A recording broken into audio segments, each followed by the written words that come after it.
Muy buenos días, mis queridos hermanos.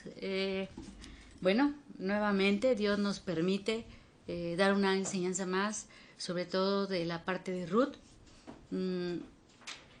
Y vamos a seguir con el tema.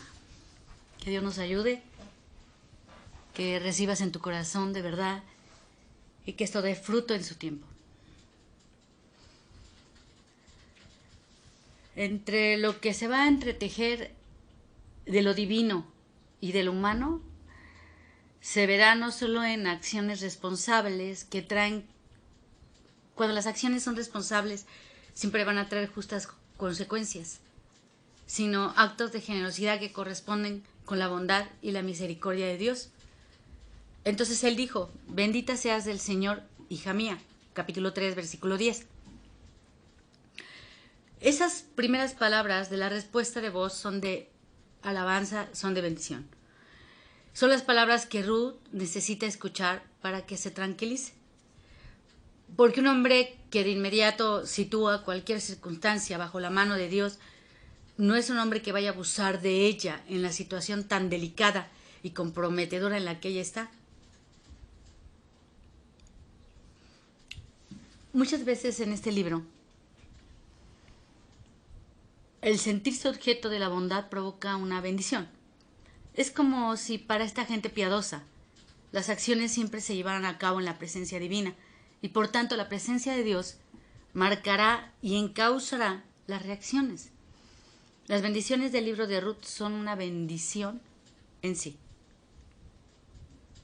Esas exclamaciones tan espontáneas que revelan la disposición del corazón de los protagonistas.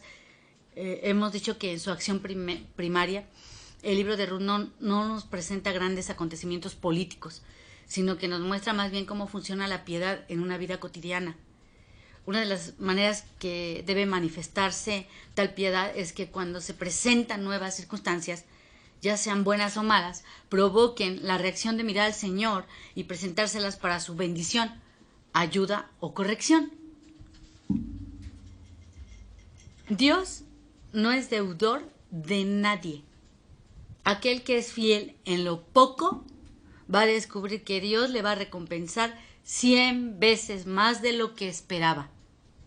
Esta es otra de las lecciones de este libro, sintetizada en la frase de voz: has hecho tu última bondad mejor que la primera.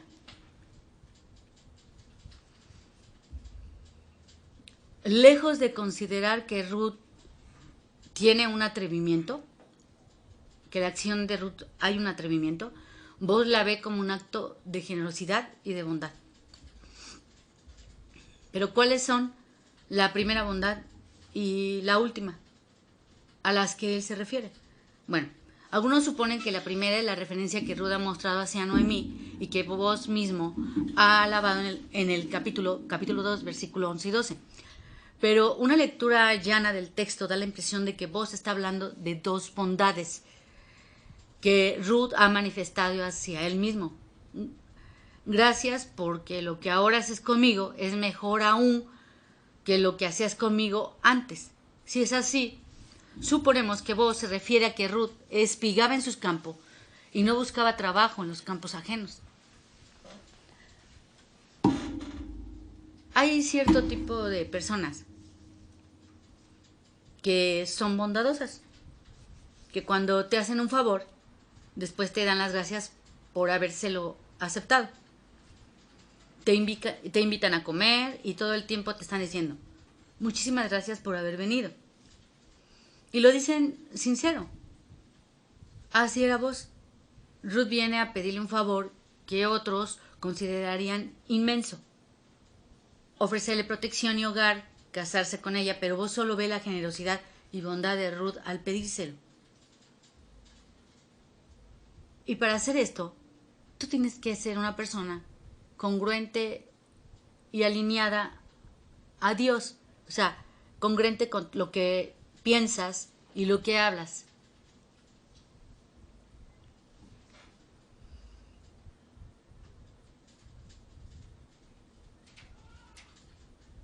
En cuanto a la última bondad, algunos suponen que es el hecho de que Ruth cumpla fielmente su parte en el liberato, estando dispuesta a concebir hijos para Malón y así restaurar el nombre de Elimelec.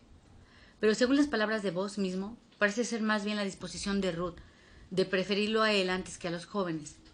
Tiene que haber habido en el comportamiento de Ruth, además del gesto simbólico, algo que demostrara a Boaz, sin lugar a dudas, su amor y deseo de matrimonio. Él se siente abrumado por esta expresión de su amor. Al no ir en pos de los jóvenes, ya sean pobres o ricos. Capítulo 3, versículo 10. En esa respuesta, Boaz nos sugiere uno de los motivos por los que no ha asumido sus responsabilidades de redentor. En el capítulo 2 se nos ha presentado como persona muy consciente de sus responsabilidades, íntegro, generoso y alerta en el cumplimiento de ellas. ¿Por qué pues ha tardado tanto en actuar en este caso? Y la razón más clara, capítulo 3, versículo 12, es que hay otro pariente que tiene derecho como redentor.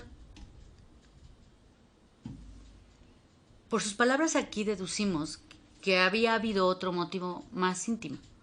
Es como si dijera, ni siquiera me atrevería a pensar en ti como mi esposa, porque yo ya soy viejo y tú eres una mujer joven y hermosa. Incluso esa frase indica que Ruth era físicamente tan atractiva que podía haber esperado ganar el corazón de alguno de los jóvenes ricos del pueblo, siendo ella pobre. El Targún interpreta esta frase en el sentido de que Ruth podría haberse ganado la vida mediante la prostitución. No has andado detrás de los muchachos para fornicar con ellos.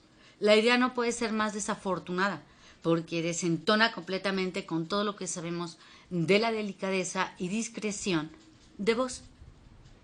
Aunque la frase ir en busca de los jóvenes puede tener ese matiz, Proverbios 7:22, en este contexto es mucho más probable que signifique que Boaz sabe que Ruth ha recibido la atención de varios jóvenes y ella no la ha seguido. En el capítulo 1, Ruth abandonó Moab con el fin de aferrarse a Noemí. Ahora renuncia a los jóvenes para aferrarse a Boaz. Una mujer con convicciones, ¿verdad? Sin dudas.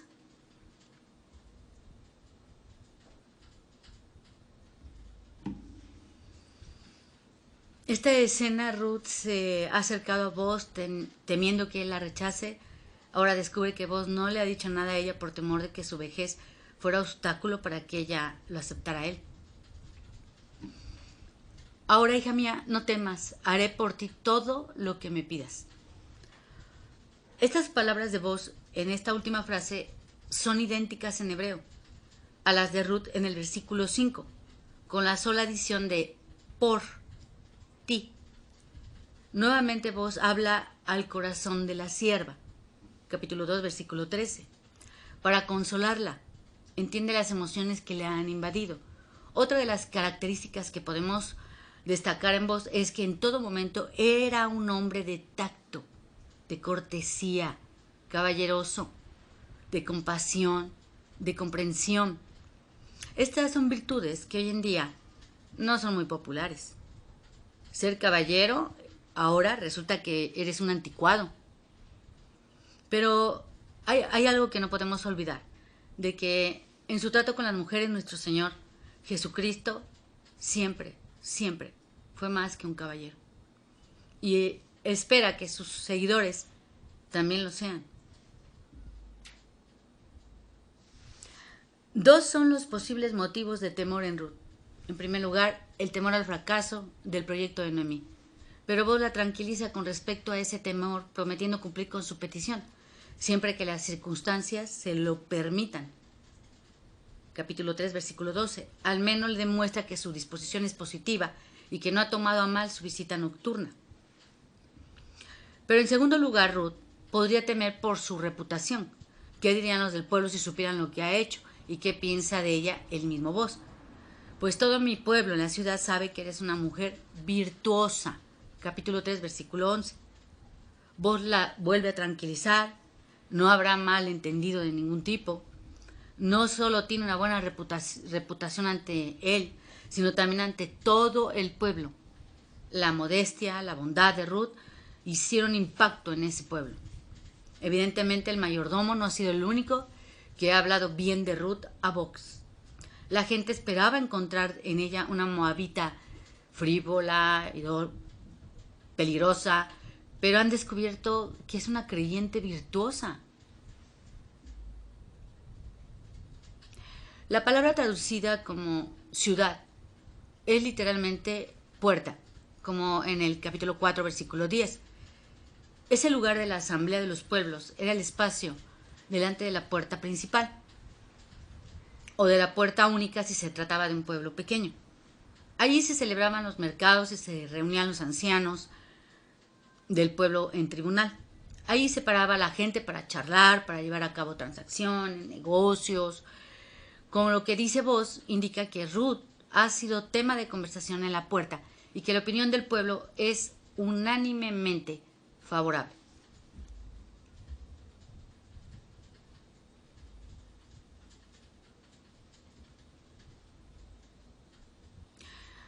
Boaz está pensando en el procedimiento legal que al amanecer tendrá que poner en marcha para redimir a Ruth. Entonces va a tener que ir a esa puerta del pueblo para verse con el otro pariente. Capítulo 4, versículo 1 y 11. Ruth será el centro de esa transacción. Todos estarán hablando de ella y Boaz quiere tranquilizarla, indicando que no necesita temer a ese chismorreo que se da, porque todo el mundo conoce la fidelidad a Noemí. Y hay algo más. Al llamarla mujer virtuosa, Boaz emplea una frase parecida a la que el autor ha utilizado para presentar a Boaz, un hombre de mucha riqueza. Todo el mundo sabe que Ruth es una mujer de valía, una mujer fuera de lo común, que destaca por sus cualidades. Es la misma frase empleada para la mujer virtuosa. Proverbios 31, 10 al 21. Ese texto que nos ofrece, por cierto, un excelente comentario sobre lo que Boaz tenía en mente al emplearla. La importancia en la vida no es la posición que llegamos a ocupar en la sociedad. No es el prestigio de cierto estatus social, sino las cualidades de carácter, las virtudes que logramos adquirir. Pedro exhorta a la mujer a que no se preocupe tanto por la hermosura física como por la hermosura de carácter, el adorno incorruptible en un espíritu tierno y sereno. Lamentablemente hoy yo puedo ver jóvenes, mujeres, casadas, que no quieren acercarse a las ancianas y que hoy en su reflejo y en su vida es fácil ver que se preocupan más por ellas mismas que por atender a sus hijos, a su marido y sobre todo de estar instruyendo a sus hijos hoy que son pequeños. Y me da mucha tristeza, mucha, porque todo lo que sembremos lo vamos a cosechar, lamentablemente. O también, pues, de alguna manera, y es bueno, pues usted ha visto un coco cómo se le quita las ramas, el ramaje, todo, cómo se va quitando. A veces Dios tiene que desgajar así para hacernos entender.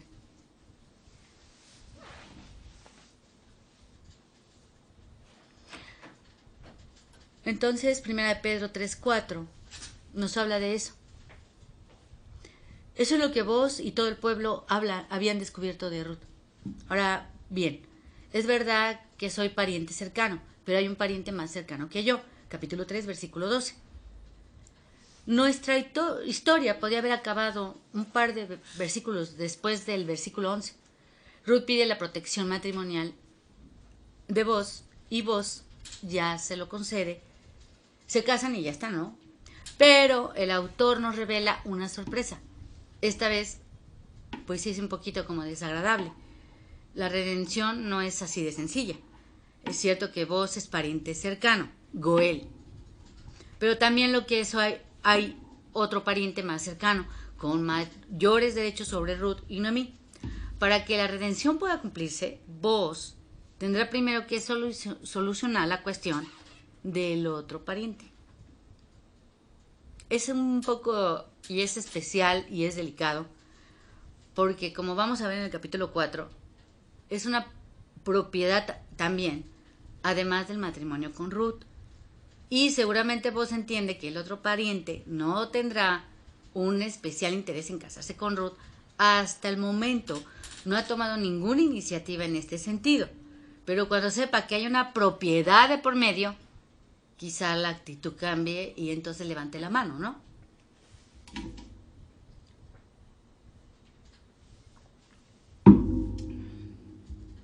Capítulo 3, versículo 13. Quédate esta noche y cuando venga la mañana, si él quiere redimirte, bien, que te redima. Pero si no quiere redimirla, entonces yo te redimiré, vive el Señor. Bueno, ese vos, un hombre generoso, un hombre respetuoso de la ley y de los contratos sociales. Fíjate.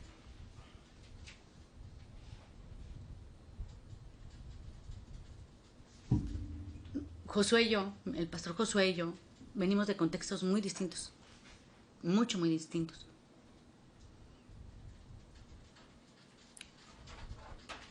Y de él y lo que Dios ha formado todavía más en él, son cosas que me quedan muy claras como un varón. Es un hombre, y yo que vivo con él lo sé, respeta los tratos,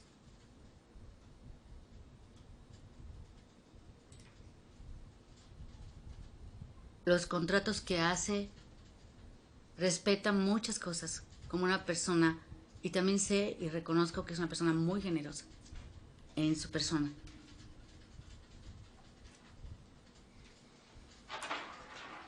También es un hombre con mucho orden y cumplimiento a los deberes familiares.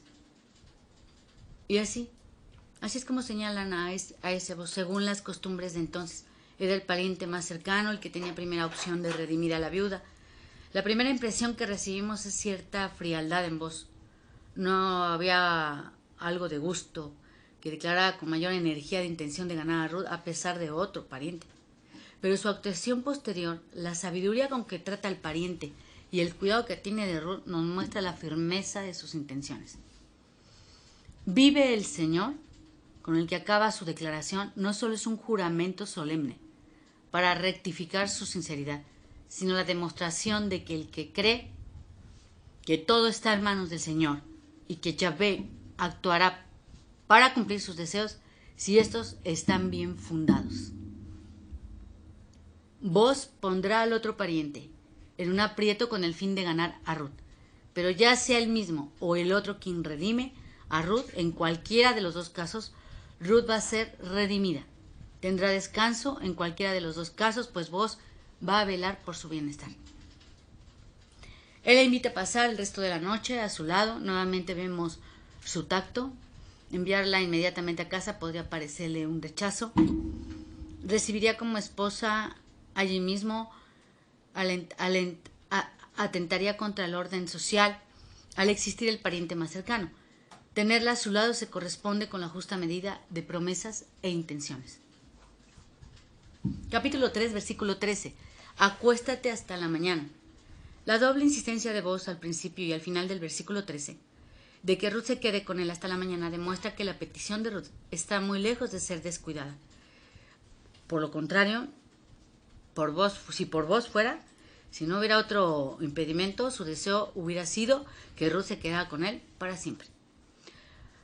La exhortación a que descanse dice mucho también acerca de las emociones y tensiones que Ruth experimenta.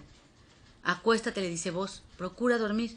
Conozco tus aprensiones, sé que te encuentras en una situación delicada, pero yo estoy aquí para velar por tu bien y cuidar tu reputación. No te preocupes, pues, por nada, sino descansa. Y ella se acostó a sus pies hasta la mañana y se levantó antes que una persona pudiera reconocer a otra, y él dijo, que no se sepa que ha venido mujer a la era. Capítulo 3, versículo 14. Volvemos a repetir. ¿Quién es vos? Bueno, generoso, pero no es ingenuo. sabe perfectamente que si sus obreros ven que una mujer se retira de su lado por la mañana, habrá malas interpretaciones. Y más aún si el asunto no sale como él quiere y Ruth ha de casarse con el otro pariente. Al decir que no se sepa que ha venido mujer a la era, él no pretende esconder hipócritamente la verdad, sino cuidar el buen nombre de Ruth.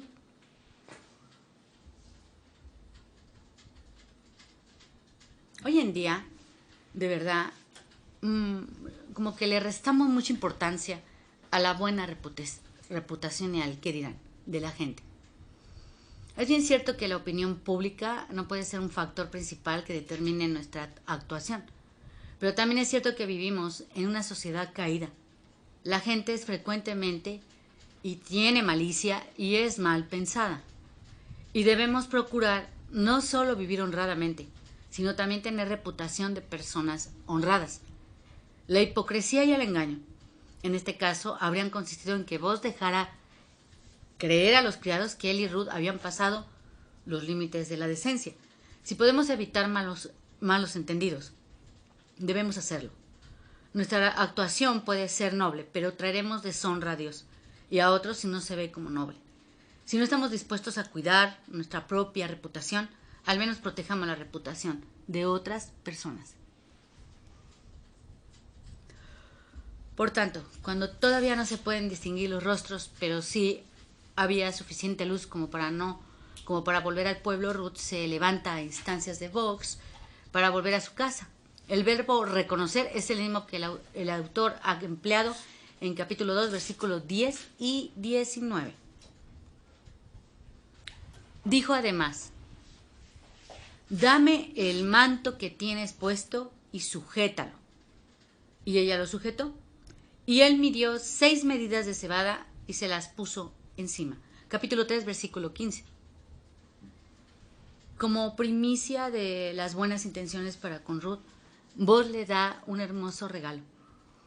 Le quiere demostrar que a partir de ese momento, en lo que a él se refiere, desea proveer todas sus necesidades. Lo curioso es que el texto no dice qué cantidad eran estas 6 medidas. Suponemos que los primeros lectores del texto sí lo sabrían, pero nosotros solo sabemos que se trata de una cantidad muy considerable. Tampoco la palabra traducida como manto nos ayuda a determinar las medidas porque su significado no es seguro. Pero el hecho de que Vos tuviera que ponerlas encima de Ruth sugiere que ella sola no las habría levantado. Lo cierto es entonces, sin embargo, que lo que más le interesa no es la cantidad, sino el número. Algunos han pensado que a través de las 6 medidas, Vos quería comunicar algo a Noemí. 6 es el número de los días de trabajo antes del día de reposo. Después de 6 años de servidumbre, llega el año de la liberación. La redención de Ruth aún no ha llegado a su conclusión, pero con el número 6 es como si Vos quisiera indicar que el reposo está a la puerta y pronto va a acabar el periodo del trabajo. Capítulo 3, versículo 18. Quizás sea por esto, por lo que Noemí puede decir con tanta confianza: el hombre no descansará hasta que lo haya arreglado hoy.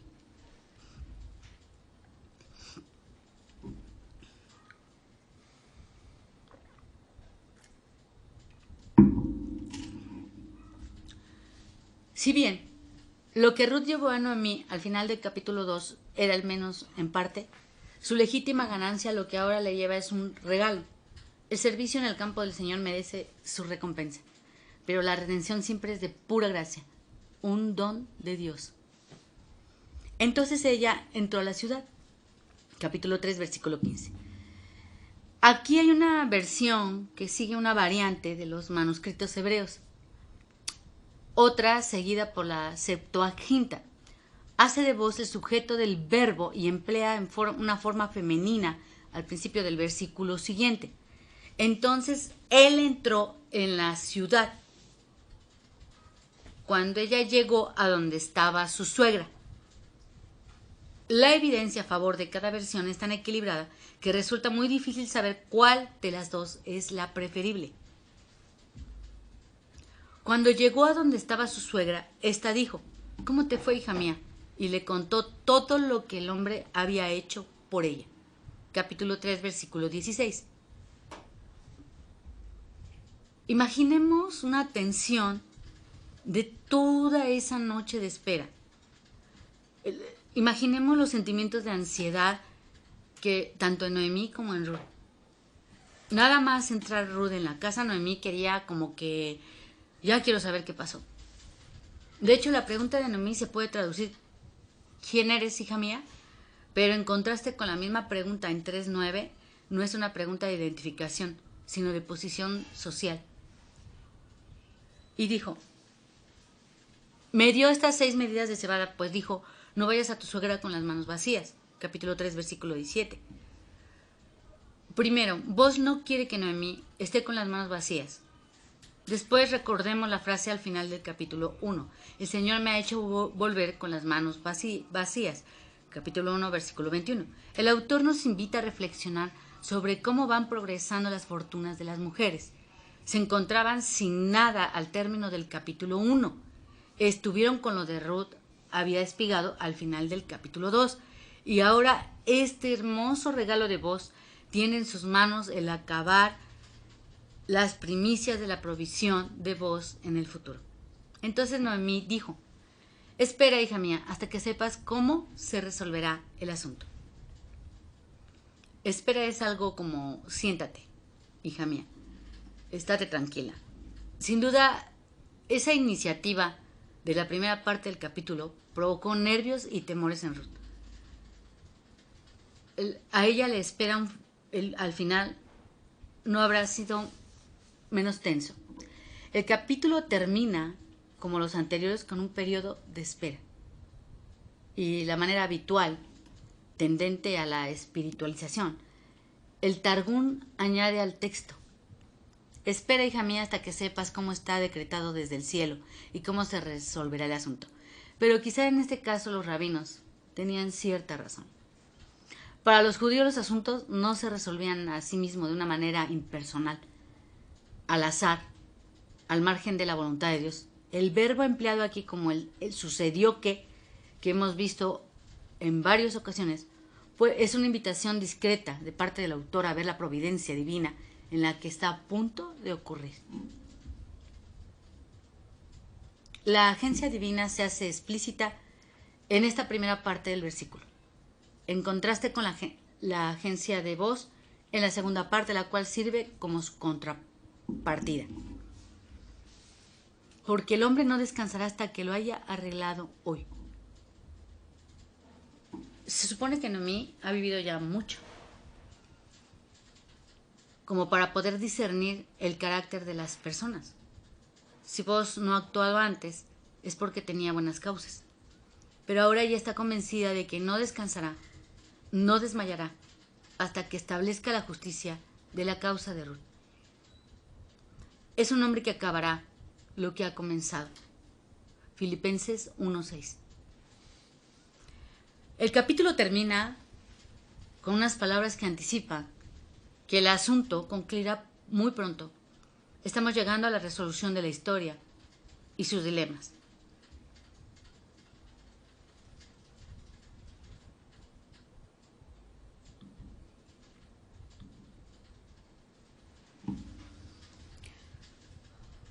Y como siempre lo hacemos, voy a resumir todo este tercer capítulo.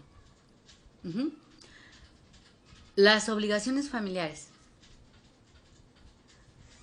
La necesidad de asumir cada uno su propia responsabilidad. Comprender que el amor no es solamente, ni principalmente, una cuestión de palabras ni de sentimientos. Es de compromiso, de aceptar una vinculación duradera con todas las consecuencias que comporta. De esto se compone este capítulo. Pero son expuestas no en un árido documento legal, sino en medio de unos de los capítulos que son más apasionantes de toda la Biblia.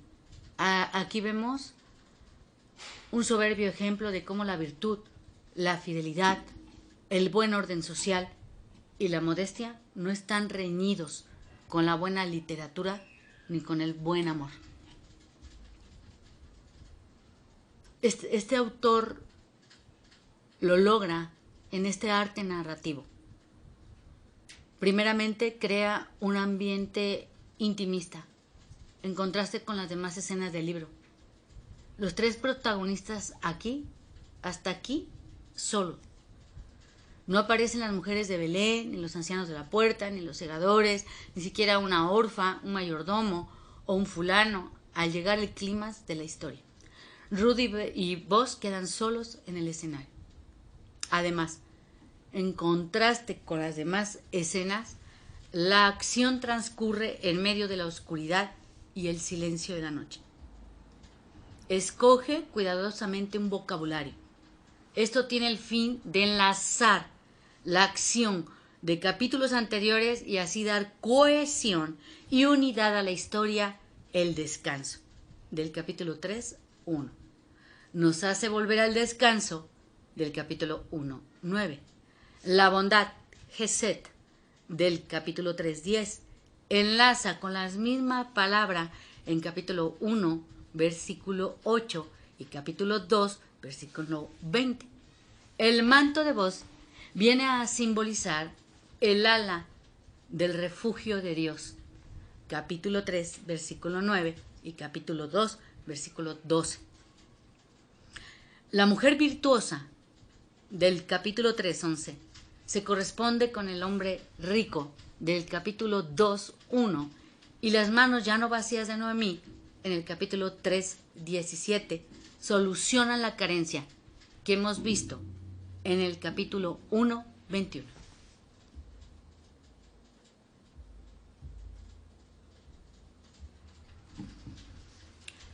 En este capítulo, la selección del vocabulario sirve también a otro fin, el de marcar un tono discretamente erótico. Ya hemos notado la ambigüedad de la palabra pies, pero quizás no hayamos observado la frecuencia con que el autor insiste en ella. Capítulo 3, versículo 4, 7, 8, 14. Igualmente hay otros vocablos que tienen un carácter ambiguo. Descubrir, capítulo 3, versículo 4, 7. Es un verbo asociado con un acto sexual de la ley. Por ejemplo, en Levítico, capítulo 18, versículo 7, 19, o Deuteronomio 27, 20, extender el ala, capítulo 3, 9.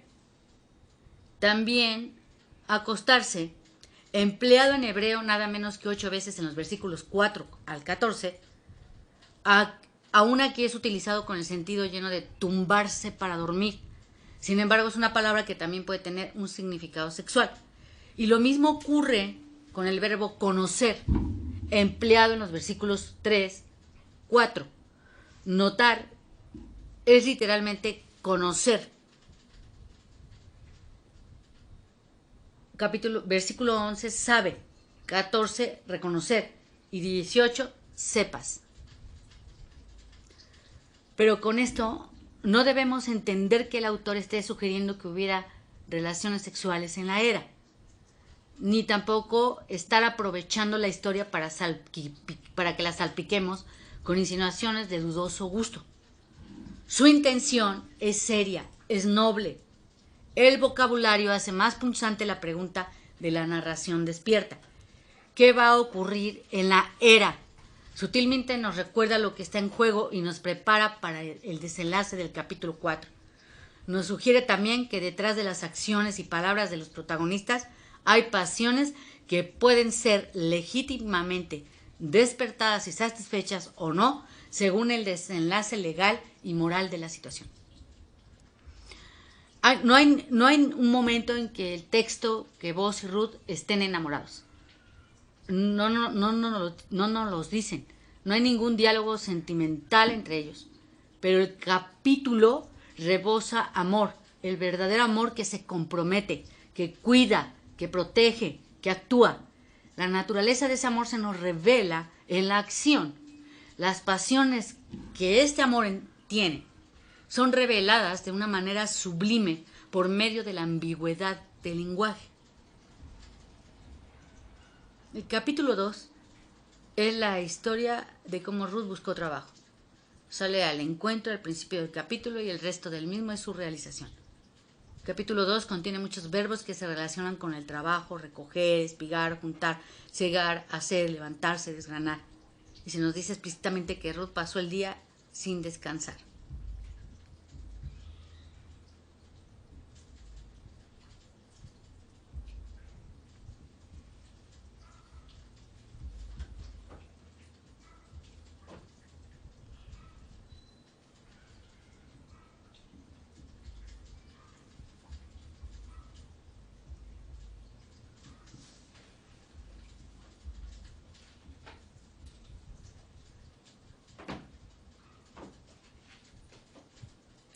En el capítulo 3 es la historia de cómo ella buscó descanso.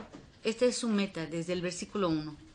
Y aunque no lo encuentra plenamente hasta el capítulo 4, todo el capítulo 3 está lleno de conceptos como acostarse, dormir y descansar. El trabajo se lleva normalmente a la luz del día y es públicamente visible. En cambio, el descanso es cosa de la noche. Se realiza en la intimidad. Parece que el tiempo se para, que el mundo de afuera se aleja. Tanto el trabajo como el descanso son necesidades que son fundamentales en el ser humano. Lucas 13:14, 2 de Timoteo 2:6. También lo son del creyente en su relación con su Señor. Por un lado, trabajad por el alimento que permanece para vida eterna, Juan 6:27. Trabajo esforzándome según su poder, que obra poderosamente en mí, Colosenses 1:29. Si alguno no quiere trabajar, que tampoco coma, 2 de Tesalonicenses 3:10. Vuestro trabajo en el Señor no es en vano, 1 de Corintios 15:58. Por otro, venid a mí y yo os haré descansar, Mateo 11:28. Venid apartados de los demás a un lugar solitario y descansad un poco, Marcos 6:31. Queda un reposo sagrado para el pueblo de Dios, Hebreos 4:9. Descansarán de sus trabajos porque sus obras van con ellos, Apocalipsis capítulo 14, versículo 13. Este patrón de trabajo y descanso lo encontramos a lo largo de la Escritura, empezando por Dios mismo, quien trabajó 6 días y descansó. Génesis capítulo 2, versículo 2 al 3. Dejando ese mismo modelo para los hombres. Asimismo, la vida cristiana consiste en trabajar hasta que el Señor nos llame al descanso que nos ha ganado y preparado. Y entre tanto nos invita a descansar en Él mientras trabajamos. Y de la misma manera, si el capítulo 2 representa la búsqueda de la gracia, aquel a cuyos ojos hallé gracia, capítulo 2, 2:10, 2:13, el capítulo 3 representa la búsqueda de redención. Extiende tu manto sobre tu sierva, por cuanto eres pariente redentor, capítulo 3, versículo 9. Si bien es cierto que la redención no será cumplida plenamente hasta el capítulo 4, también lo que es la gracia no llega a su culminación en el capítulo 2, sino que se extiende a lo largo de todo el libro, y una forma concreta que la gracia toma en el libro de Ruth es la redención. La redención siempre es fruto de la gracia. La redención claramente ha de ser obra del Redentor, pero es de observar que vos no hacen nada al respecto hasta que Ruth se lo pide y se coloca bajo su protección y abrigo. En ambos aspectos, pues, trabajo, descanso, gracia, redención, el capítulo 3 es el complemento del 2, pero la acción del capítulo 3, además de ser una continuación de la relación y esperanza comenzada en el 2, es también la contrapartida de la acción del primer capítulo. Allí Ruth sacrificó esperanza de tener marido con el fin de comprometerse con Noemí. Ahora, a instancia de la misma Noemí, se compromete con vos y pide que vos se comprometa con ella.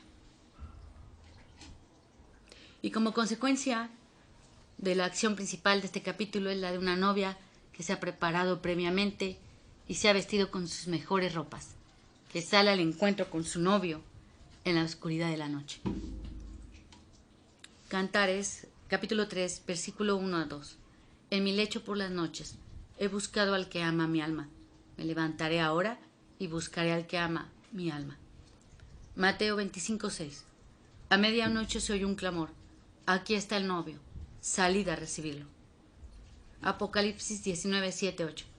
Regocijémonos y alegrémonos y démosle a él la gloria, porque las bodas del Cordero han llegado y su esposa se ha preparado. Y a ella le fue concedido vestirse de lino fino, resplandeciente y limpio. Apocalipsis 19, 7, 8. Mateo 3, 12. El lugar del encuentro es la era, aquel lugar en el que el hombre separa el trigo y la paja, con su bieldo en la mano. Bueno, esto es todo.